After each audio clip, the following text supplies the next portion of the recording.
திராவிட முன்னேற்ற கழகம் தேர்தல் அறிக்கையில் குறிப்பிட்டாங்க, அதிமுக ஆட்சியிலே அதிகமாக கடன் வாங்கிவிட்டார்கள்.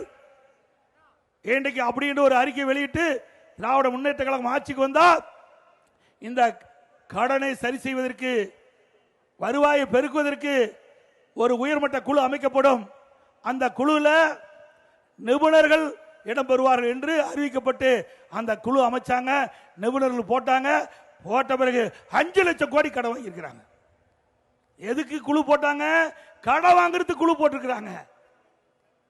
அது மட்டும் இல்ல, 73 ஆண்டு காலம் தமிழகத்தில் பல்வேறு கட்சிகள் ஆண்டிருக்கின்றன.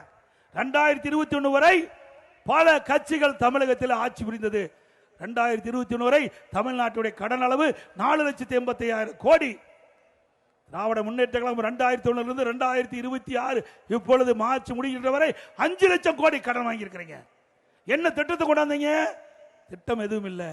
2020-21 அதிமுக ஆட்சியில் வந்த வருமானத்தை விட 2024-25 திராவிட முன்னேற்ற கழக ஆட்சியில் வந்த வருமானம் 1,36,000 கோடி உயர்ந்திருக்குது. ஒரு பக்கம் வரி உயர்ந்தாச்சு, வருவாய் உயர்ந்தாச்சு, மறுபக்கம் கடன் வாங்கிட்டு இருக்கிறீங்க. திட்டம் எதுவும் அல்ல.